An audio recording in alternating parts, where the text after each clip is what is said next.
Sobat Pangan, apa kabar semuanya? Bertemu kembali di podcast Sudut Pangan bersama saya Bella Fauzi di YouTube channel Badan Pangan Nasional. Saatnya bicara pangan. Yeay! Tepuk tangan dong sepiamat. Ini karena pangan ini adalah hal yang sebenarnya sangat relate sekali ya di dalam kehidupan kita sehari-hari sebagai manusia. Pasti untuk bertahan hidup membutuhkan yang namanya pangan gitu ya. Nah, pastinya kita harus wujudkan pangan kuat, Indonesia berdaulat. Mantap. Dan kali ini pastinya saya tidak akan sendiri karena saya kedatangan narasumber. Ini ada dua ya, ibu-ibu cantik yang luar biasa sekali. Nah, kebetulan pertama ini ibu saya sendiri ya, makanya dia lebih cantik dari saya, jangan heran.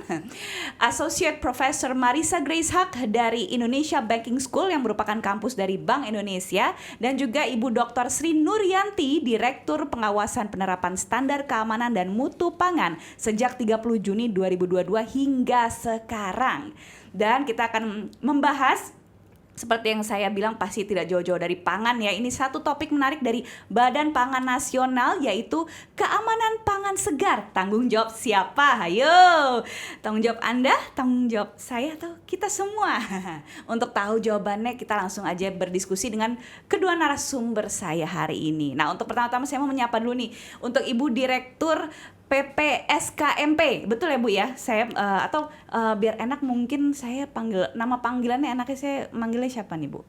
Biasanya saya dipanggil Inung. Iya, Ibu Inung aja ya. Oke, nah ya, Ibu Inung bisa nggak dijelaskan kepada kita semua sebenarnya apa sih yang dimaksud dengan keamanan pangan itu sendiri?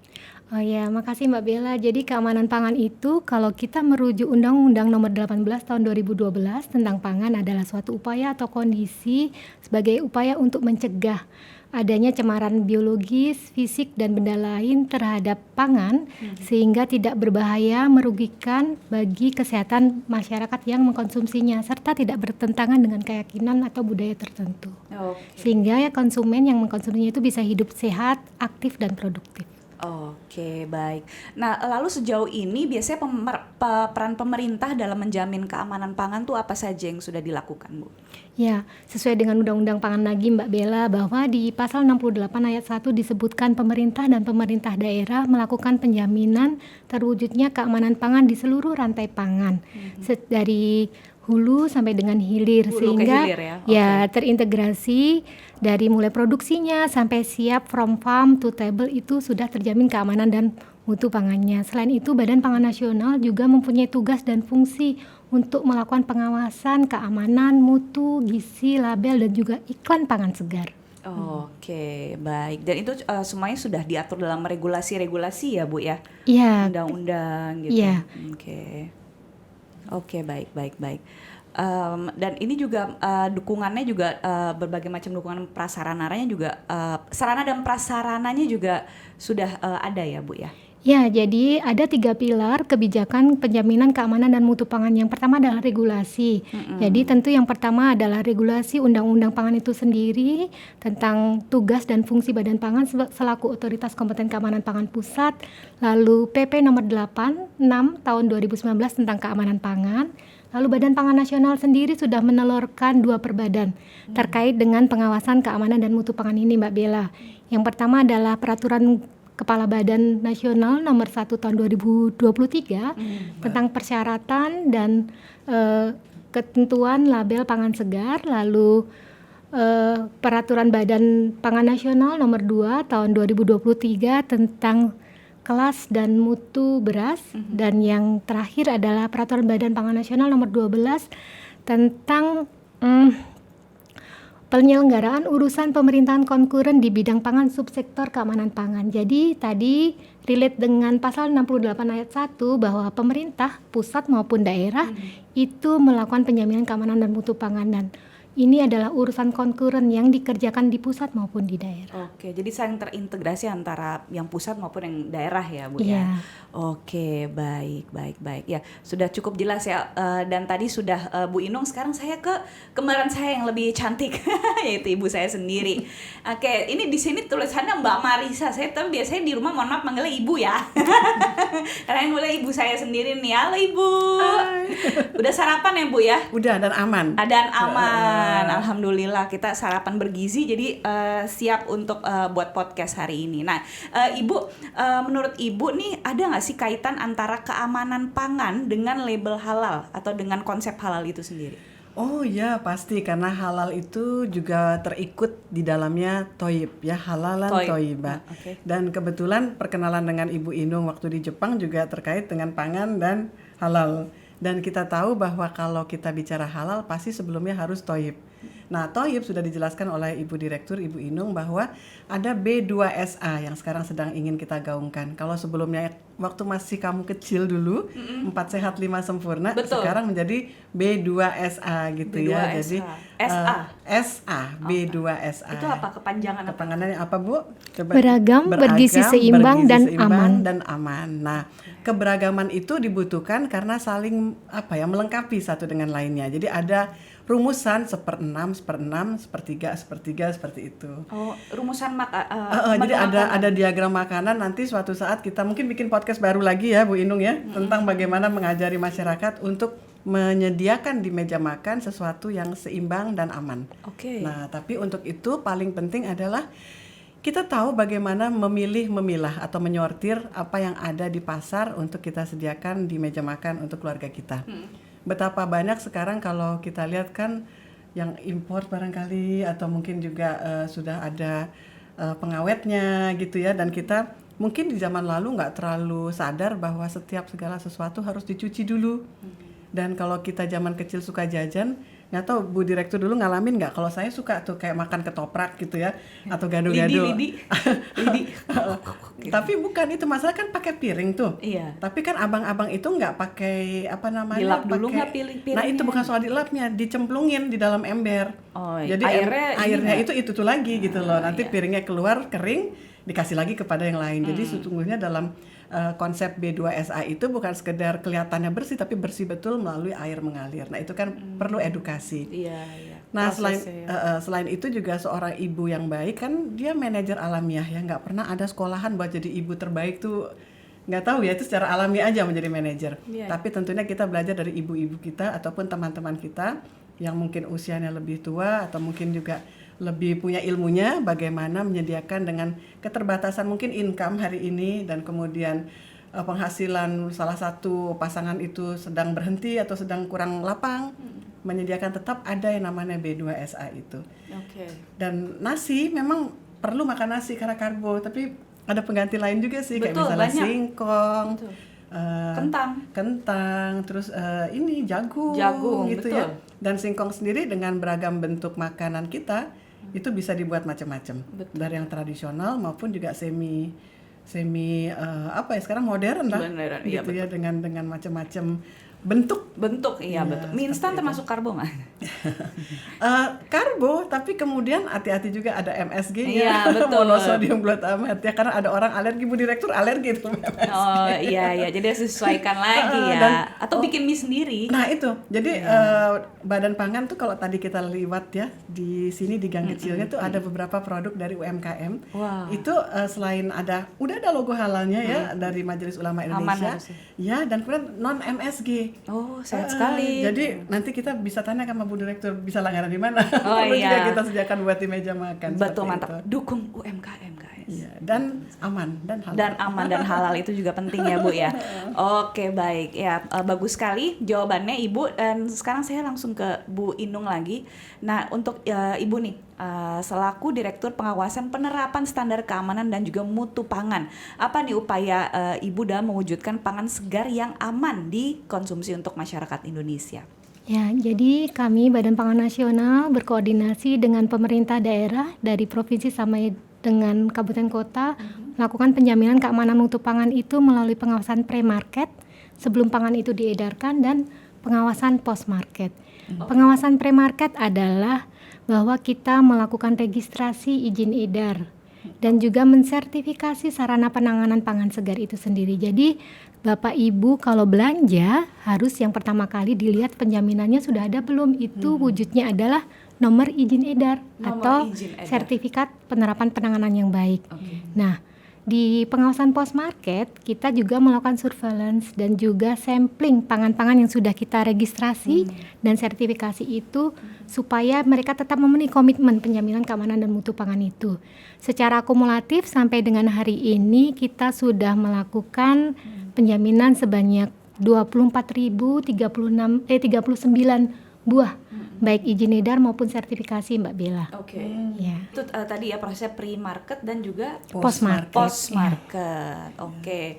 Lantas apa lagi nih Bu upaya-upaya yang sudah dilakukan pemerintah? Ya, ini penjaminan pre-market dan post-market itu kan hubungannya B2G ya, antara pelaku usaha dengan kami government. Nah, kepada masyarakat kami memberikan keterbukaan publik. Kami sudah meluncurkan sistem informasi keamanan pangan atau dikenal dengan SIPSAT. Itu bisa diakses secara gratis di website Badan Pangan Nasional. Di sana terdapat informasi tentang pangan apa saja yang sudah kita registrasi, sarana apa saja yang sudah kita sertifikasi, SDM yang kompeten yang sudah kita bimbing, dan sudah kita juga berikan pelatihan-pelatihan terkait penjaminan keamanan mutu pangan, serta juga produk-produk yang sudah mempunyai masa berlaku izin edarnya sampai kapan. Jadi masyarakat bisa melihat sampai kapan ini izin edarnya berlaku. Klaim-klaim misalkan Bapak Ibu membeli sesuatu, ada klaim tertentu, mohon bisa dilihat di situ juga apa yang bisa diperhatikan dari izin edar itu, termasuk dari labelnya apakah diizinkan memberikan klaim atau tidak. Karena itu juga kita atur tadi termasuk pengawasan iklan. Iklan, Iya. oke. Berarti yang Ibu bilang SIPSAT itu ada kanal YouTube, website atau apa gitu? Website di Badan Pangan Nasional bisa diakses seluruh masyarakat. Jadi www.sipsat.badanpangannasional.go.id. Oke, itu dia tadi ya alamat websitenya. Oke, lantas ada apa lagi nih Bu? Program-program lain mungkin? Ya, tadi sudah saya sampaikan pilar pertama adalah regulasi, lalu infrastruktur termasuk SIPSAT tadi. Infrastruktur yang lain adalah kita berikan program untuk fasilitasi pangan segar aman. Jadi penjaminan keamanan dan mutu pangan dalam bentuk registrasi dan sertifikasi itu adalah pangan-pangan segar yang terkemas. Sementara 61% masyarakat Indonesia termasuk Bu Ica, Mbak Bella pasti juga belanja di pangan segar yang curah kan? Nah itu kita lakukan penjaminannya melalui program pasar pangan segar aman.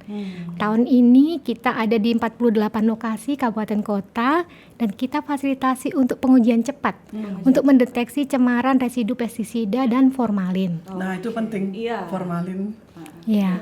Sampai ya kita mengkonsumsi zat-zat yang tidak baik untuk tubuh ya. Iya, karena lokasi pasar pangan segar aman baru 48, kita duplikasi dengan laboratorium keamanan pangan segar, kita fasilitasi dengan juga rapid test. Jadi pengujinya, rapid testnya yang kita berbanyak dengan mobil laboratorium keliling. Saat ini ada tahun 2023 ini ada 10 unit mobil laboratorium keamanan pangan yang dilengkapi dengan rapid test kit untuk menguji dari satu pasar ke pasar yang lain. Keliling tuh Bu ya? Keliling, random ya? Iya. Untuk cek random. Ya, dan juga petugasnya di pasar yang kita intervensi itu kita latih untuk bisa melakukan pengambilan contoh dan pengujian cepat. Dan tentunya di seluruh provinsi maupun kabupaten kota kita juga berikan pelatihan kepada para petugas pengawas keamanan pangannya itu untuk bisa melakukan sampling juga, meregistrasi juga, dan juga melakukan surveillance pemenuhan penjaminan keamanan dan mutu pangan itu. Wah bisa latihan itu kita rapid testnya. Bisa. Iya. Biar jadi ikut mendampingi. Iya sih, itu pengetahuan yang sebenarnya kalau kita dapat pelatihan itu akan sangat berguna sekali pasti ya. Oke, nah ini pertanyaan untuk Ibu Ica lagi nih. Menurut Ibu Ica, bagaimana tentang pangan yang beredar sekarang di masyarakat nih, sudah memenuhi standar keamanan pangan atau belum menurut Ibu? Harapannya memang semakin baik ya. Tadi Ibu Direktur sudah menjelaskan bahwa ada 48 titik pasar, ada 10 mobil gitu. Walaupun mungkin dengan Indonesia yang luas ini mudah-mudahan tahun depan bisa diperbanyak seperti itu ya. Di masa lalu sih memang ada beberapa kejadian ya, tapi kan sudah dibenahi terus. Seperti misalnya ada daging sapi tapi ternyata bukan sapi, pernah kejadian ya. Terus ternyata tuh daging celeng dari Bengkulu yang dikasih darah sapi dicampur, jadi ya Allah gimana gitu ya. Jadi sangat tidak halal apalagi toyib gitu. Nah, terus juga pernah ada di Padang, sate Padang ternyata sate celeng. Di Padang lagi. Di Padang lagi gitu ya. Aduh. Karena Padang sama di daerah Bengkulu tuh kan deket ya, Sumatera Barat. Jadi transportasi dari satu tempat celeng itu ditembak gitu dan nggak punya nilai kan secara ekonomi, tapi dijadikan punya nilai ekonomi dengan didistribusikan ke pasar-pasar yang orang nggak terlalu mengerti bagaimana keamanan pangannya. Tapi besar harapan kita semua tentunya Badan Pangan akan kedepannya tidak akan diam gitu ya. Dan ini kan baru 2 tahun ya, semoga kedepannya ini menjadi ladang amal konsisten ya. Dan itu yang paling pasti penting. harus konsisten karena rakyat di Indonesia butuh dijamin keamanannya begitu betul, ya, seperti betul, itu. betul. Belum lagi buah-buah yang katanya direndam di formalin. Jadi kan kalau yang import itu mereka mesti segar. Jadi kalau sampai ke meja makan kan ya kita harus terus cuci sampai akhirnya bersih seperti itu. Iya. Iya itu salah satu upaya. Salah satu upaya kita untuk menyeleksi yang tidak baik di meja makan. Dan ini fast food kan kebanyakan banyak yang pakai MSG. Iya, betul.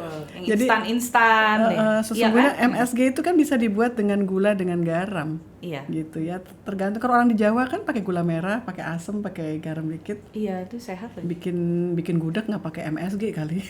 Iya. Gimana Ibu Direktur yang orang Jogja? Ya gimana Bu? Ayo. Pengalaman aku juga sekolah di UGM gitu kan. Iya. Enak banget tuh gudeg. Natural ya. Maksudnya Apakah gudeg pakai MSG? Gudeg pakai MSG Bu? Saya nggak pernah buat.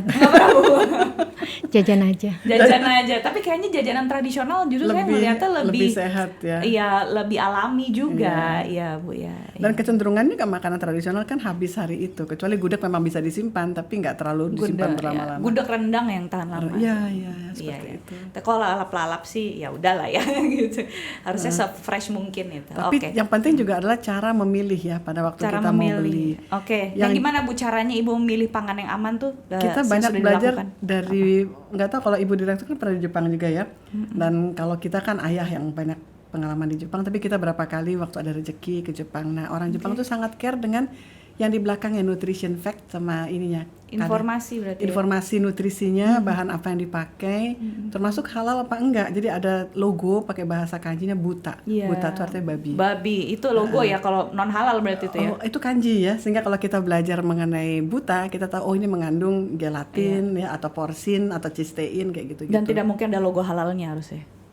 Itu yang memang belum halal, tapi kan kalau nggak ada logo itu berarti dia dari vegetable, jadi boleh gitu buat muslim. Iya. Kemudian ada daluarsanya ya, kadaluarsa itu jelas sekali. Dan kalau di Indonesia dulu-dulu masih nggak terlalu sering, kecuali kalau kita di kayak minimarket itu mulai ada tuh kadaluarsa waktunya. Iya. Roti misalnya atau selai atau apa. Tapi kalau ke pasar tradisional masih memang harus ada PR besar ya.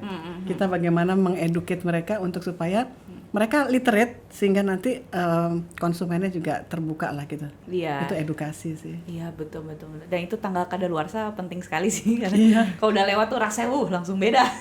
Tapi ada pengalaman aku waktu kuliah di Ohio, Bu Direktur, di Amerika Serikat. Jadi ada satu mall besar di sana, Costco. Jadi kalau misalnya agak-agak weekend itu menjelang kadaluarsa, mereka tuh menjual barang-barangnya tinggal harga 1/3 apa 1/4.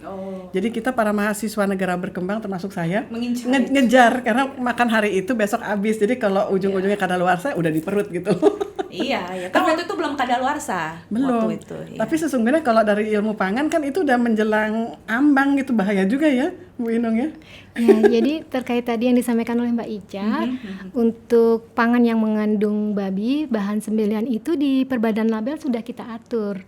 Kalau memang mengandung babi, maka wajib mencantumkan gambar babi berwarna merah dengan latar belakang putih dan ditulis mengandung babi. Biar kelihatan ya. Iya. Iya, oke, baik. Itu babi utuh gambarnya apa babi congor? Babi utuh. Oke, kalau di Jepang kan kalau ada puding yang cantik banget yang mengkilat-kilat, bukan pakai tusuk gigi terus ada congor babinya gitu.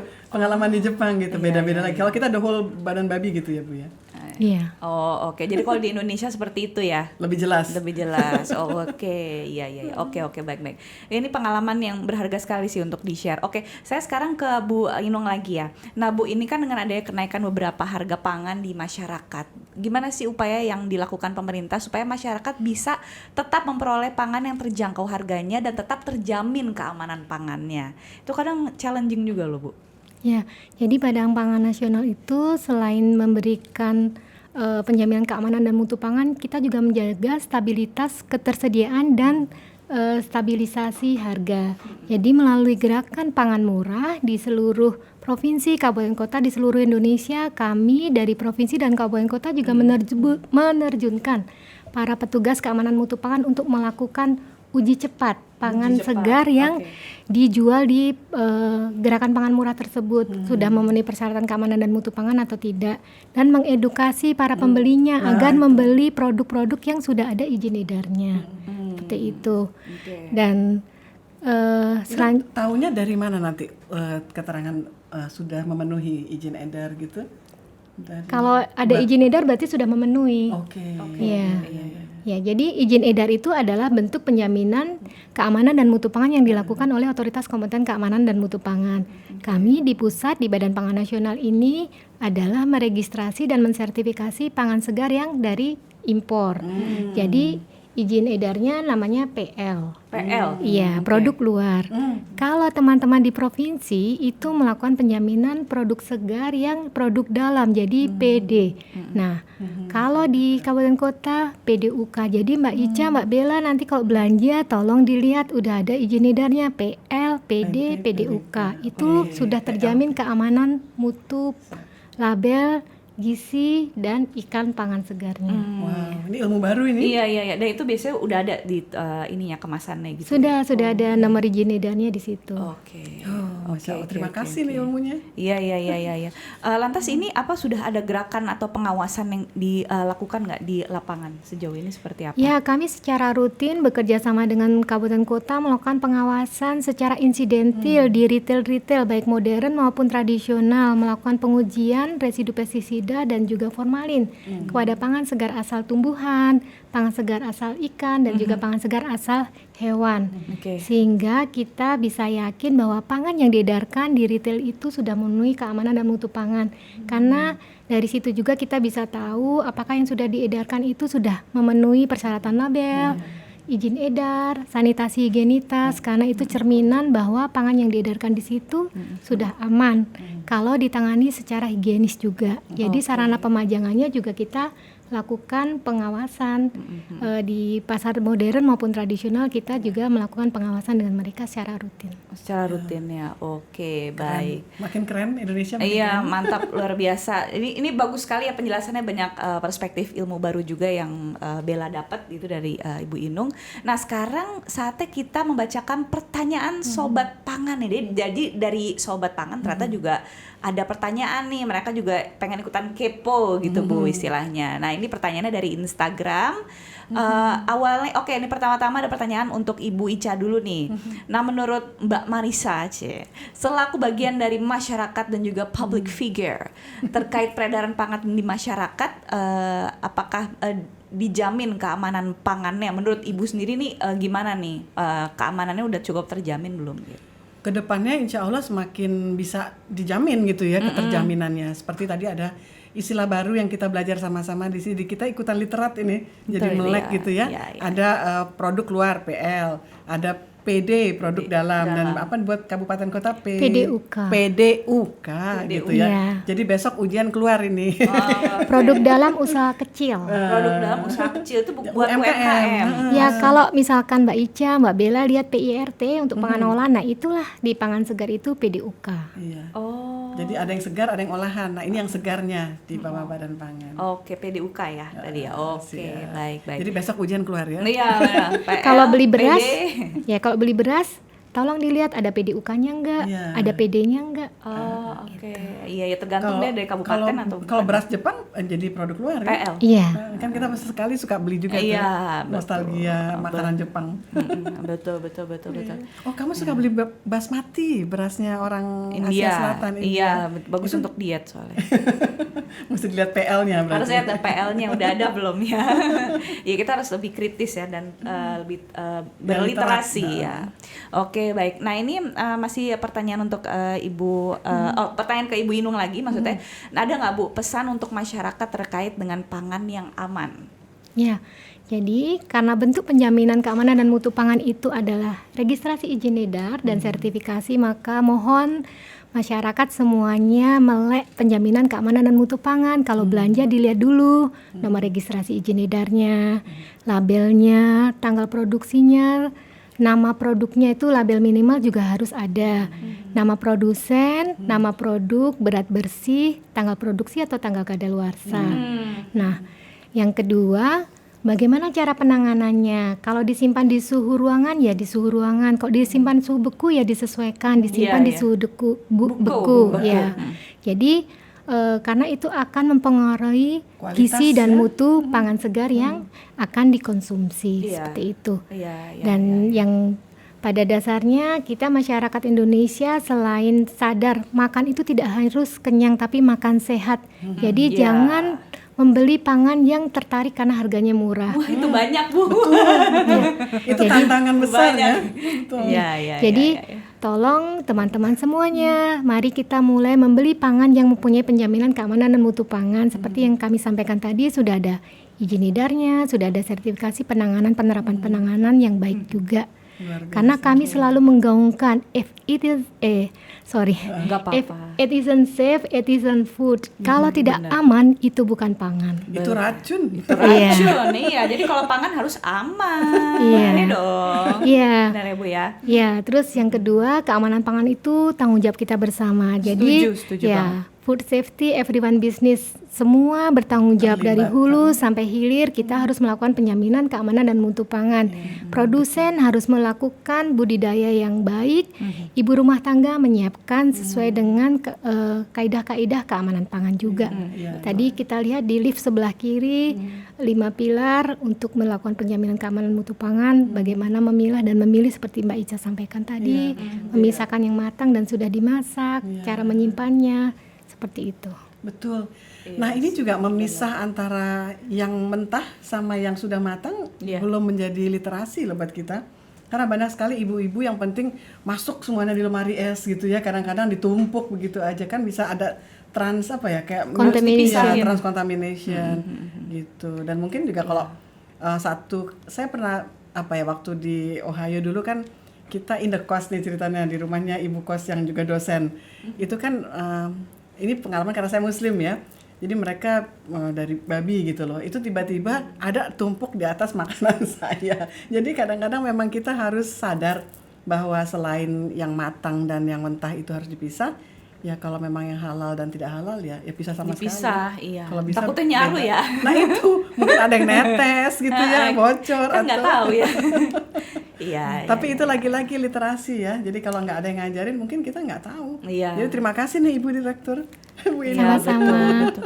Dan pasti itu menjadi tantangan tersendiri kita ke luar negeri ya. Kalau di sini kan memang mayoritas muslim gitu dan pendidikannya juga ya kalau misalnya sering dengerin podcast Badan Pangan Nasional harusnya sih cukup ngerti. Berarti harus sering-sering denger ya. Iya, cuman ketika kita pergi ke luar negeri dengan sistem pemerintahan dan sosial yang berbeda itu akan jadi tantangan tersendiri kalau kita nggak mengedukasi diri dengan baik gitu ya, Bu ya. Tapi di Jepang bagus tuh buat contoh ya, mereka. Iya, betul. Mereka menghargai yang agamanya beda. Jadi ya mereka bilang ini tidak bagus gitu loh.